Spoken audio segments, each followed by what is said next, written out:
Évangile de Jésus-Christ selon saint Jean. Avant la fête de la Pâque, sachant que l'heure était venue pour lui de passer de ce monde à son Père, Jésus, ayant aimé les siens qui étaient dans le monde, les aima jusqu'au bout.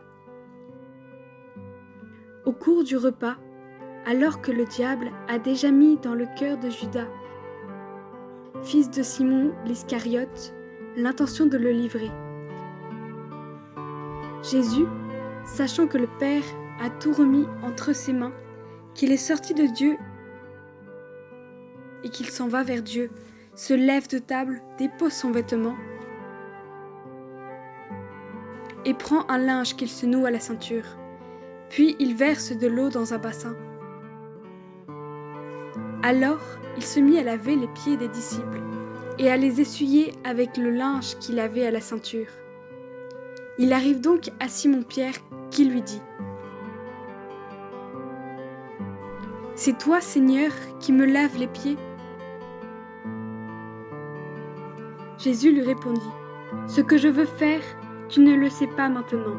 Plus tard, tu comprendras. » Pierre lui dit : « Tu ne me laveras pas les pieds, non, jamais. » Jésus lui répondit : « Si je ne te lave pas, tu n'auras pas de part avec moi. » Simon-Pierre lui dit : « Alors, Seigneur, pas seulement les pieds, mais aussi les mains et la tête. » Jésus lui dit : « Quand on vient de prendre un bain, on n'a pas besoin de se laver, sinon les pieds. On est pur tout entier. Vous-même, vous êtes purs, mais non pas tous. » Il savait bien qu'il allait le livrer, et c'est pourquoi il disait : « Vous n'êtes pas tous purs. »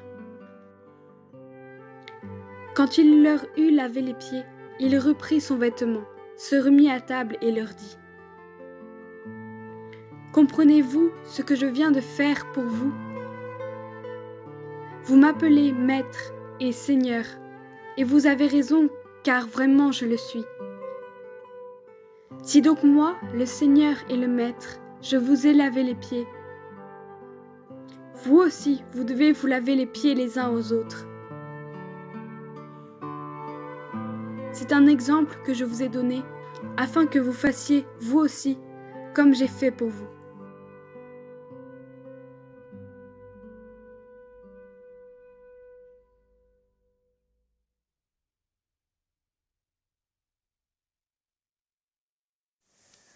Au fond de nous, il y a parfois une petite voix qui dit « Je suis important et je veux que les autres le reconnaissent. » Parfois, on a même le désir de devenir un chef.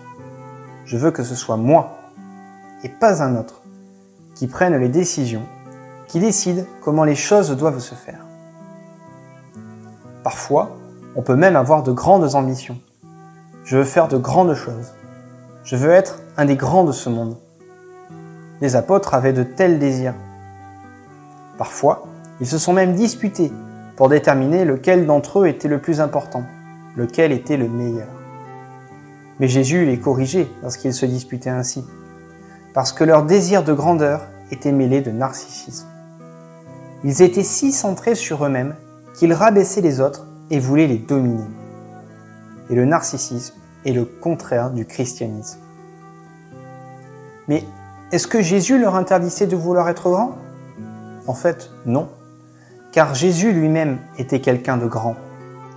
Les apôtres le constataient jour après jour, et Jésus leur disait « Apprenez de moi ». Les apôtres voyaient que Jésus était un vrai maître. Lorsqu'il parlait, tout le monde écoutait. Les foules que Jésus attirait exclamaient entre eux : celui-là sait de quoi il parle. Il parle avec autorité, pas comme les autres. Il était plus qu'intelligent, il était d'une grande sagesse. Ceux qui étaient jaloux de la popularité de Jésus n'osaient pas trop le confronter face à face, car Jésus était quelqu'un de grand. Il était un vrai chef. Il avait la force de faire des choses que personne d'autre ne pouvait faire. En plus, Tant de personnes cherchaient à rencontrer Jésus, car ils savaient que lui pouvait les aider à résoudre leurs problèmes et mettre leur vie en ordre. Jésus était donc un vrai maître et un vrai chef. Il était et il est encore aujourd'hui le Seigneur. Et aujourd'hui, Jésus nous dit « Apprenez de moi, car je suis doux et humble de cœur. » Lorsque les apôtres se disputaient sur qui était le plus grand, Jésus leur disait « Celui qui veut être grand, qu'il soit le serviteur de tous. » En d'autres mots, oui, c'est bien de vouloir être grand, mais la vraie grandeur n'est pas d'être centré sur soi-même, ni de vouloir s'imposer, ni d'exiger que les autres se mettent à son service. Un vrai maître et un vrai chef, c'est celui qui cherche le bien des autres et se met à leur service. C'est pour cela que Jésus s'est mis à laver les pieds de ses apôtres à la dernière scène. Il voulait leur montrer et graver dans leur mémoire le fait que, pour être un vrai maître et chef, il faut apprendre à se mettre humblement au service des autres. Qui sont les vrais chefs et maîtres?